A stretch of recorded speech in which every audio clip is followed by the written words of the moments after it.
Good evening and welcome back to the preparation of CLAT examination. In this particular series, we are talking about the legal reasoning portion of CLAT examination, which we are dealing with the different subjects starting from the Constitution of India. We have completed the law of torts. We have gone through the criminal laws, and we have gone through the contract laws also.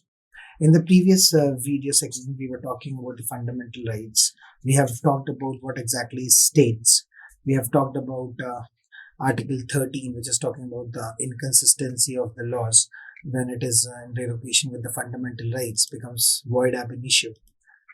Apart from that, we have also talked about different provisions of the fundamental rights. We have talked about Article 14, which is talking about right to equality.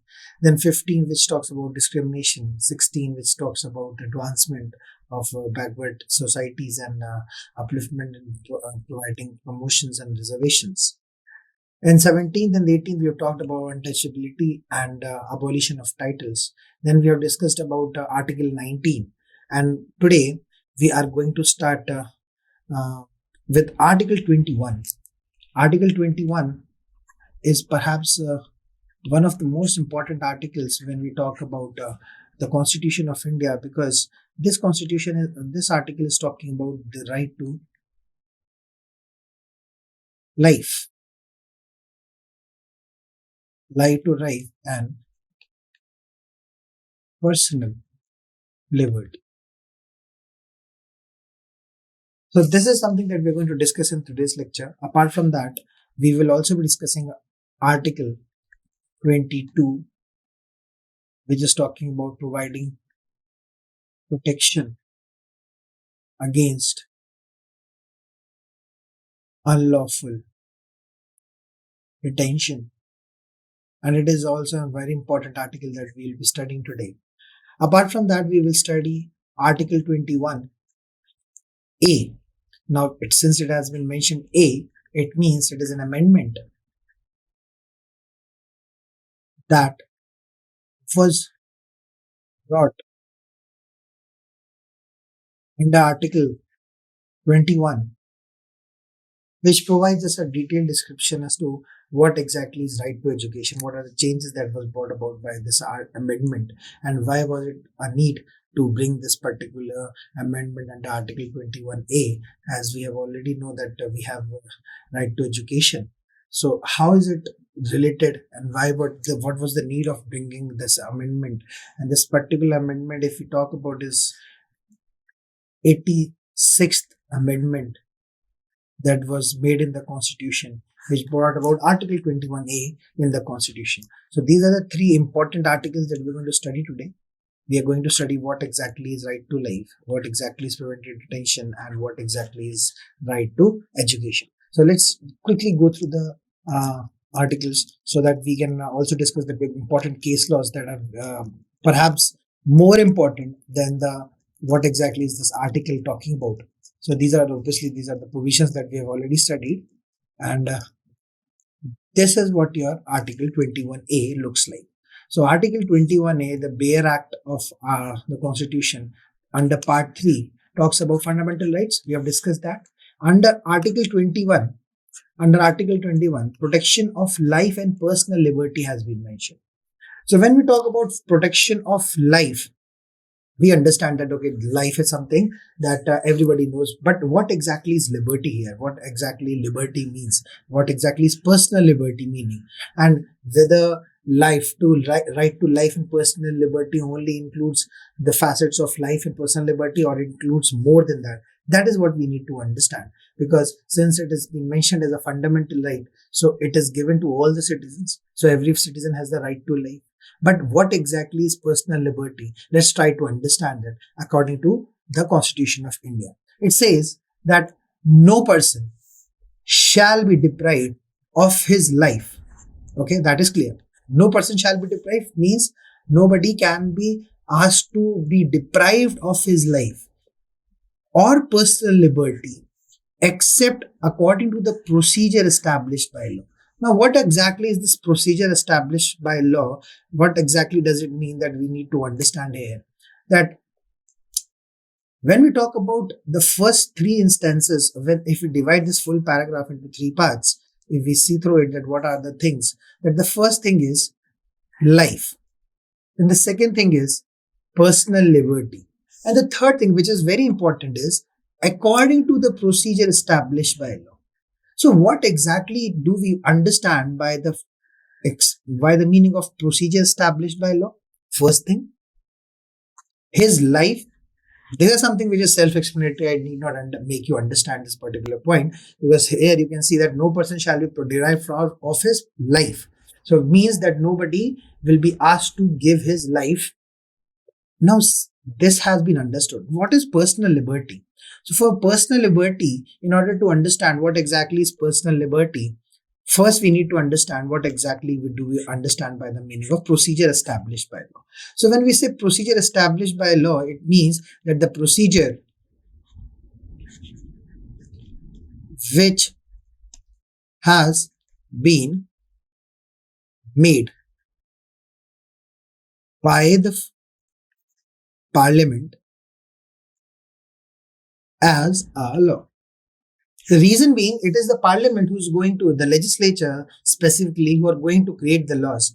And that laws, according to that procedure, what exactly the procedure has been derived, if at all it has been mentioning it, then we can even take out somebody's personal liberty or the life also. Because what has been mentioned here, that nobody will be deprived of his life or personal liberty except according to the procedure established by law. So if at all there is a procedure that has been established by the law, then we have the authority.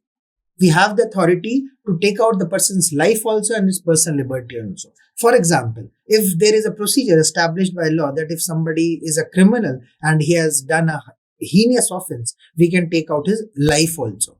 Yes, the judges are sentenced, so obviously their life is being curtailed. So obviously they can go up to the court and they can say that my life, I have the fundamental right to life, and my life is being taken because of my act, then I should be provided protection. So the response to that particular statement would be that you have done something which is wrong, which is illegal, and according to the procedure that has been established by the law, the person who is the wrongdoer or the offender or the accused will be convicted of life imprisonment or right to life. They will be curtailed and he'll be hanged till death. So this is how the right to life can also be curtailed by the procedure established by law. But in order to understand what exactly is the procedure established by law means, you need to understand that there should be something which is known as the due process of law. This is an American concept that we have inculcated in our constitution, which talks about that whenever there is a law that needs to be created, it should be just, fair, and reasonable. So if there is any law that which specifically, if read by a bare text, then we assume that that particular act is not just, fair, or reasonable, then it will not be considered as a valid law. So in order to be a law, it should be just, fair, and reasonable. Which means when we talk about the due process of law is saying that due process of law is saying that these three conditions needs to be fulfilled if a law is providing any procedure. But according to the procedure established by law, so whether a law, according to the procedure established by law, it means that whether a law passed by the parliament or the legislature, to be specific, if they are not just, if they are not just, if they are not fair, if they are not reasonable, whether that be considered a law or not? This was a question. And this question was raised in the case of A.K. Gopalan, and it is a very important case, and I would like you all to just quote it down, versus State of Madras. I would like to quote it here that the procedure established by law means that a law that is duly enacted by the legislatures or body in question is valid if the procedure is established, it has been correctly followed. A rigid and inflexible following of the procedure established by law may risk the compromise to life and personal liberty of individual due to unjust laws made by the lawmaking authorities, which happened in the case of A.K. Gopalan versus State of Madras. So if for your better understanding, I'll let you know what exactly happened in A.K. Gopalan versus State of Madras. That A.K. Gopalan was arrested under the Preventive Detention Act. He was arrested under the Preventive Detention Act, and since it was under the Preventive Detention Act of 1950, it was a Preventive Detention Act of 1950. So what happened was that he went to the Supreme Court and he asked the Supreme Court that my life and personal liberty has been curtailed without reasonable ground, because there is no reasonable ground for my life and personal liberty to be curtailed. Then I should be freed. I should be away. I should be taken out of the jail. But the Supreme Court quotation was that you have been curtailed under the Preventive Detention Act, which is a procedure that has been established by law. So anything that has been established by law has to be followed. So this particular stand in the case of A.K. Gopalan, A.K. Gopalan was actually very vague, and it is quite arbitrary, because there has been instances which we have seen that the parliament creating the laws are not valid majority of the time, and it certainly are not according to the constitutions often. So it is perhaps become a very important point of discussion, because once we go through this particular regime, we understand that every law that has to be created, it should be reasonable, just and fair. So the due process of law was not being maintained under the A.K. Gopalan case. So in order to remove all these doubts, in order to make sure that the just and reasonable grounds are also there after the A.K. Gopalan case came the Maneka Gandhi case, a very important case, Maneka Gandhi versus Union of India, 1978. In this, what happened was that Maneka Gandhi's passport was seized, and Maneka Gandhi went to the court and they said that my life and personal liberty has been curtailed, and obviously there is no just and reasonable ground for the airport authorities to seize my passport, and my fundamental right of life and personal liberty has been curtailed. So in that particular case, the court overturned the judgment of A.K. Gopalan versus State of Madras, and they held that passport of Maneka Gandhi, which was impounded under section 10(3) of Passports Act 1967, that she was not given any reasons for the impounding. Without passport, one can't travel outside India. So Maneka Gandhi filed a writ petition under Article 32. So under Article 32, writ petition was filed. What is Article 32? Which that is going to be discussed in a later stage. But you need to understand that Maneka Gandhi went to the court. She went to the court. Maneka Gandhi went to the court, and what she asked was that my right of life and personal liberty has been violated, and I demand relief from the court. The Supreme Court overruled the A.K. Gopalan judgment, as I have told you, and said that the law should follow the due process of law. That is, the law should be just, fair, and reasonable. An Article 21 can be invoked against arbitrary executives as well as arbitrary legislative actions if the action is not just, fair, and reasonable. This was the landmark case for the scope of Article 21. So Maneka Gandhi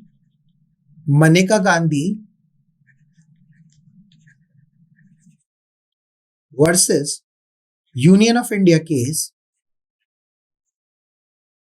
1978 increased the ambit of what exactly is liberty, what exactly is the law. That first thing that it informed that the law should be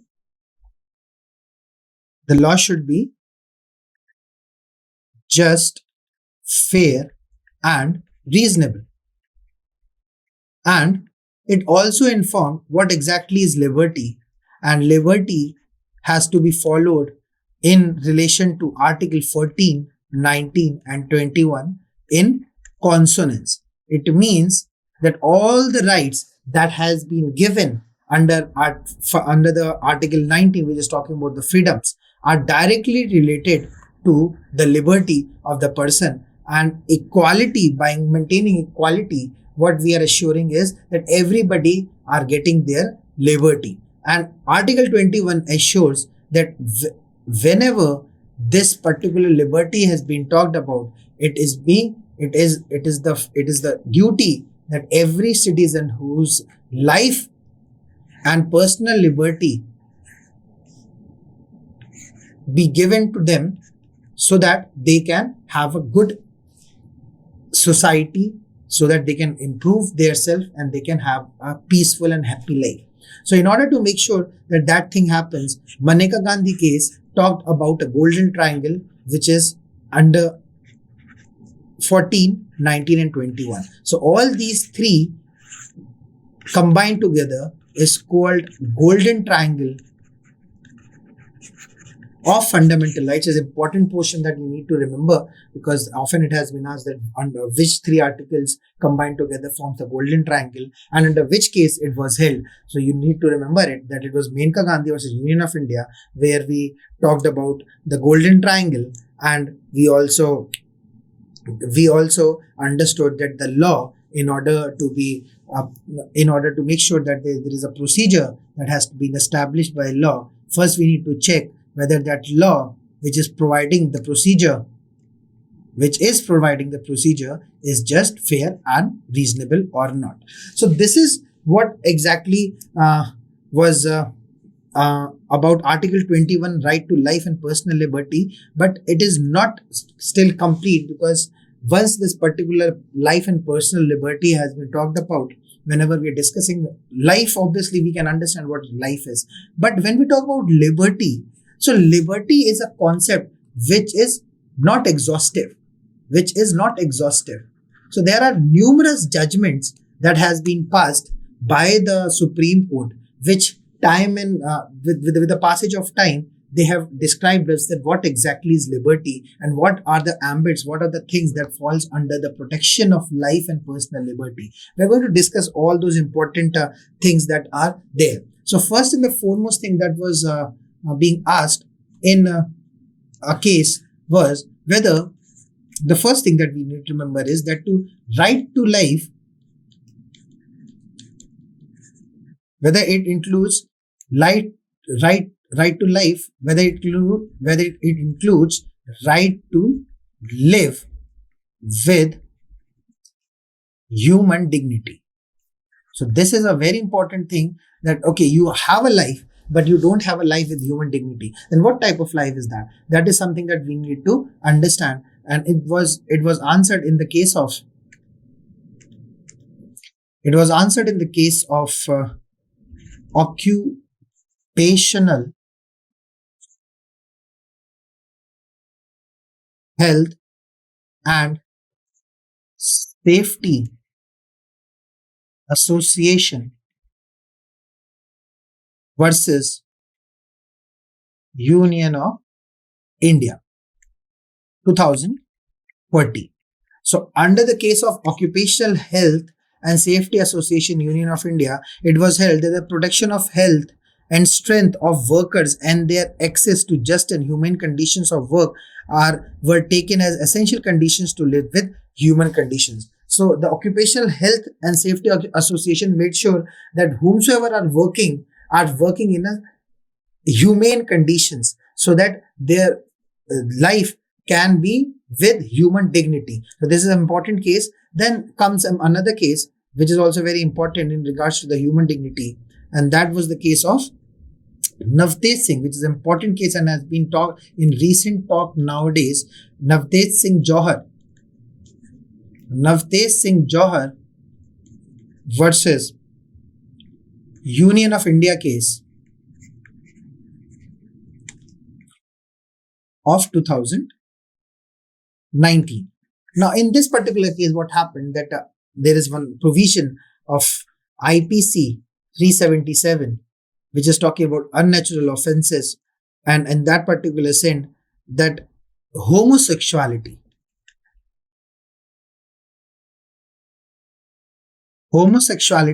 should be allowed or not.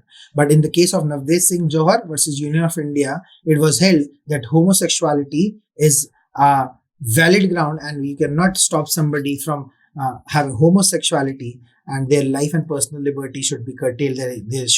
There should be no actions where the person who is a homosexual, his human dignity should be called in question. And if it is so, it is directly conflicting with Article 21, which is a fundamental right. So it was given, the homosexuality was constitutionalized, and this was a very important case if you talk about Article 21. Then there is another case which is also very important, and that is your Joseph Shine case. Joseph Shine case, and this is in the year 2019 itself, which talks about adultery. Now, the question here would be that adultery, how come adultery is related to human dignity?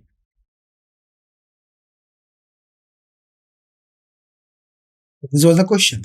The thing is, when we talk about adultery, so the adultery is something whenever it is being done, the husband only gives the right to file a complaint against the person who has done adultery and not against his wife, and the wife even cannot claim that particular protection. So that perhaps was the reason, because obviously it was against the woman, because woman was actually the reason that was given that only husband can file the case of adultery. The reason was that the woman is actually be treated as an entity in the past. So now, because we have given good rights and we are now treating women on equal footing, so that is why it was very much essential to unconstitutionalize Article 497, saying that adultery should not be penalized.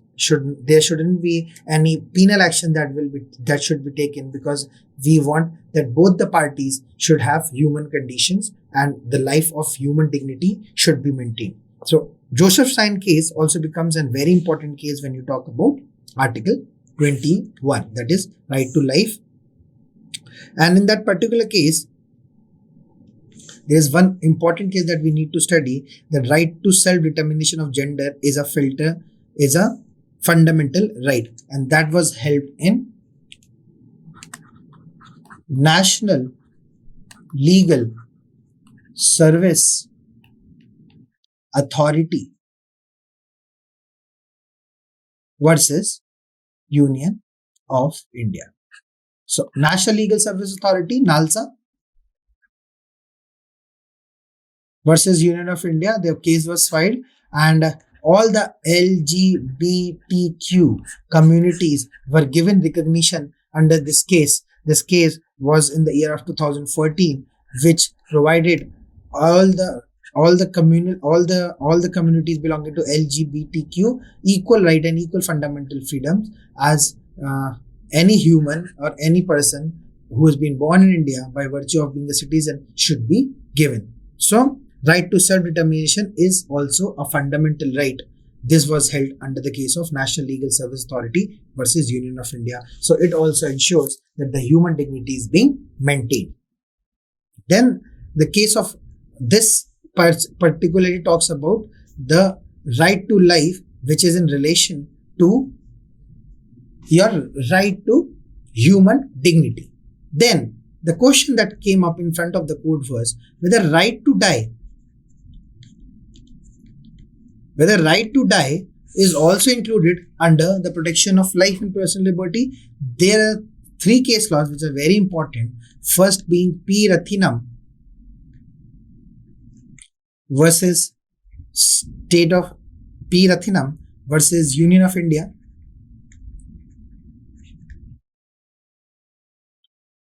This is the first case. Then second case being Gyan Kaur versus State of Punjab. This is 1996 case. This one is 94 case. Then third one is Aruna Schonberg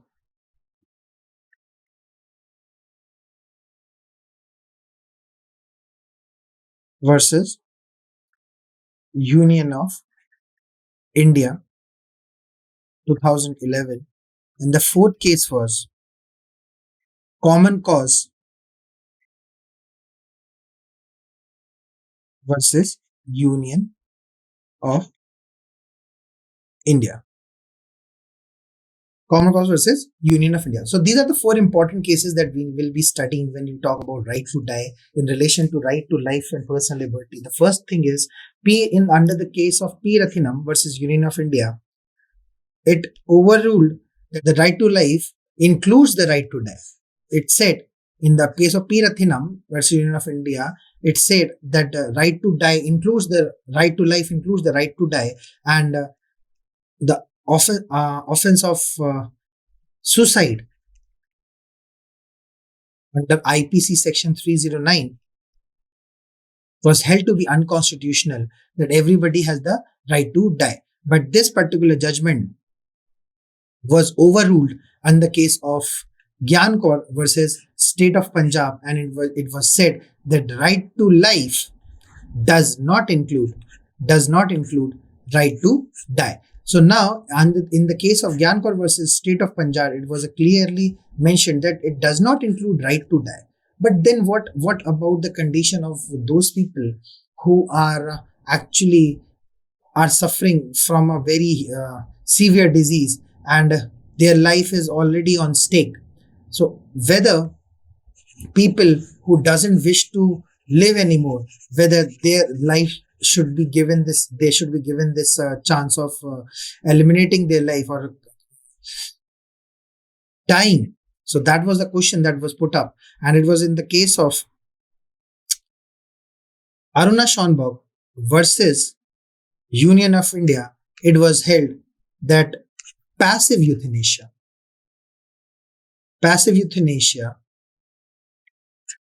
be allowed.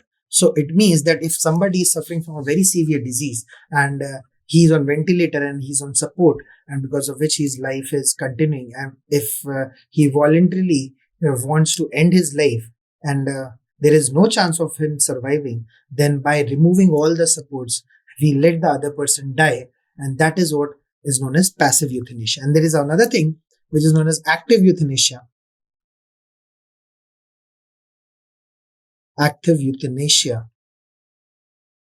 Which means that a person be given some lethal drug which takes the life of that person. That is known as active euthanasia. In India, we have allowed passive euthanasia, that if there is any person who has any sort of suffering or is not willing to continue his life, and because of ailment that particular problem is persisting, he has the right of passive euthanasia. You can apply to the court and you can get a passive euthanasia done so that you can let go of your life.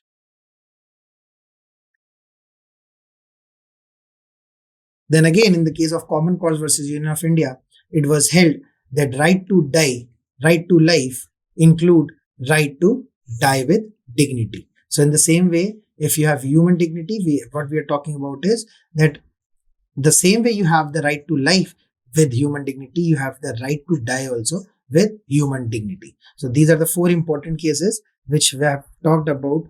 The that right to life also includes right to die. Now we have understood that right to life has included various facets. One being the human dignity, one being right to die. There is another thing which that we need to study is right to privacy, which is very important for your CLAT examination. Whatsoever I'm teaching you as of now is actually very important for your CLAT perspective. The reason being, these things will not be asked to you in a different format. They will be directly put in front of you through different paragraphical forms, in which there will be a paragraph which will be telling you about a different story, but it is somehow, some way related to your Article 21 and all these important case laws. So once you are acquainted by these case laws, it becomes a very easy task for you to figure out which case they are talking about. And once you know the facts of the case, what exactly was held in the case, it becomes very easy for you to answer what exactly the examiner is asking you to. Okay, so we have completed human dignity, we have talked about personal liberty, we have talked about the procedure established by law. Now let's try to understand that whether right to life and personal liberty includes right to privacy. So there are two cases which is very important for this. There is People Union of Civil Liberties versus Union of India. This was perhaps the very first time, 1997. This was for the very first time we have talked about right to privacy, in which we talked that telephone tapping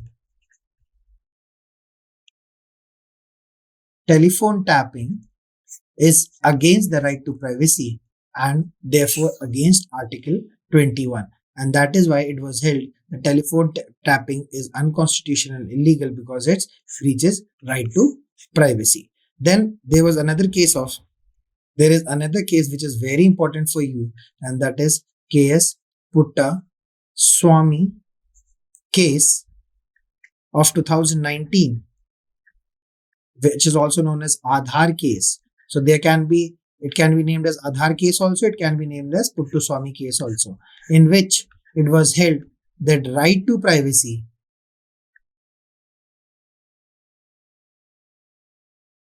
is under right to life and personal liberty. So these are the important things that you need to remember. Then apart from that, there are other facets also, whether right to sleep is included or not. So whether right to life includes right to sleep, this is a question that has been asked in the CLAT examination in 2019, I suppose. So that is why it becomes very important for you to retain what are the things that has been there. So in the case of Ramila Maidan versus Home Secretary,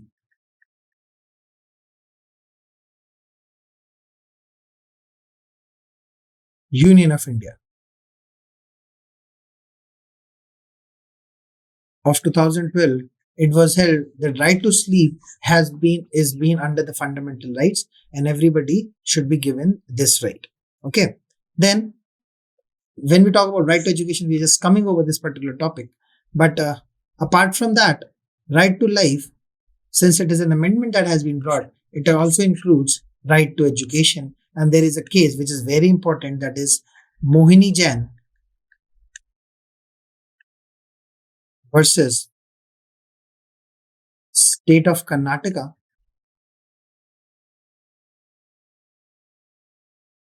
And the second case is Unni Krishnan versus state of Andhra Pradesh. And this is a 1993 case. In Mohini Jain, it was held that right to education in all levels, at all levels, be a fundamental right. So now uh, this particular statement of education at all levels becomes some challenging task for the government, because it depends on the revenue, depends on the infrastructure and the capacity of the students a state can teach. So it becomes particularly a very difficult task. So that is why in the case of Mohini Jain, the things that were said, uh, that at all levels education be provided, became difficult, because obviously uh, because of the lack of the resources, and it's something that we cannot guarantee. So in the case of Unni Krishnan versus state of Andhra Pradesh, it was held that okay, you cannot provide you cannot provide education at all levels, but it will be essential for you to provide compulsory education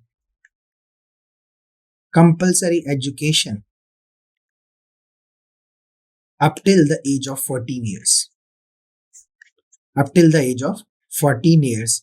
And it will depend on the state capacity to provide education post that. So if there is one state, for example, there is state of Uttar Pradesh, and they don't have that, if they have the revenue, they can provide a free and compulsory education to a maximum period, or but if they don't have the scope, but still it's mandatory for the state, it is mandatory for the state government to ensure that free and compulsory education be provided till the age of 14.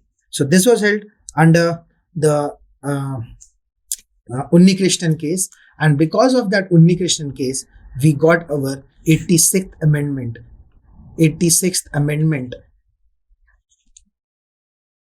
which brought about changes in not under the fundamental rights, that is incorporation of Article 21A.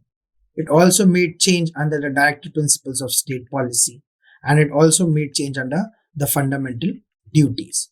Under fundamental duties, another duty was included under the clause K of 51A of the Constitution, which talks about the fundamental duties. And the K clause said that it shall be the duty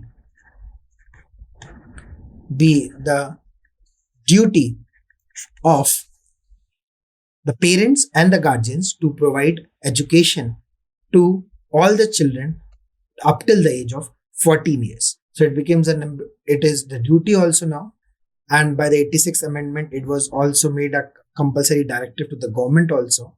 And by providing right to education, by amending the right to life and personal liberty, it was clearly mentioned that right to education is also under right to life and personal liberty. So that is why it is compulsory to get education up till the age of 14 years. Okay. So the state shall provide free and compulsory education to all the children of the age of 6 to 14 years in such a manner as the state may by law determine. So this is a very important article that we have studied. Apart from these case laws that we have studied, whether starting it from A.K. Gopalan case, then we studied about Maneka Gandhi case. Then after that, we have studied a lot of cases about right to privacy, right to human dignity. We have studied now. There are other cases which are also important that you need to remember. I will be just writing it down, and you need to just read those articles and what exactly the case laws, because certain times the questions will be direct, and that will be directly asked to you that under which particular case law this has been held. So for your better understanding, non-payment of minimum wages, it is a violation of Article 21. This was held in the case of PUDL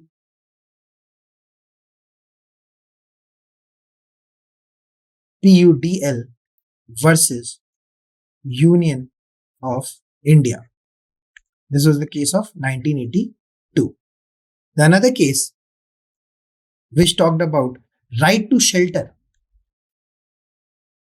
right to shelter is the case of Chameli Singh versus State of Uttar Pradesh, 1996 case. This is also very important case. Then reproductive choices. Reproductive choices. That at what time you want to do reproduction. This is also a right. It is also a protection that has been provided under the right to life and personal liberty. This was the case of Suchita Srivastav. Suchita Srivastav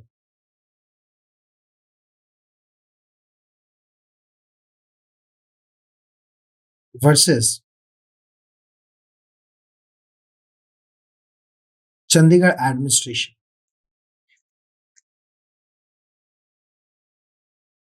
Chandigarh administration. And this is the case of 2010. Then, right to free legal aid. If there is any dispute and you are not able to hire a lawyer, because obviously lawyer charge a lot of fees. So if you're not able to hire a lawyer, it obviously will affect your accessibility to justice. So it is important to have a right to free legal aid. This was held in the case of M.H. Hoskote versus State of Maharashtra. And another case which is related to trial or legal aid is right to speedy trial. And this was held in the case of Husnaira Khatun versus State of Bihar, 1979. So these are the important cases that you need to remember. We will be studying other important concepts and important case laws when we'll be dealing with the other set of informations in regards to the constitutions, when we'll study Article 21A. Obviously, we have studied Article 21A, but when we'll study Article 22, which is talking about detention, illegal detention. Till then, thank you so much, guys. I'll meet you in the next lecture. Bye-bye.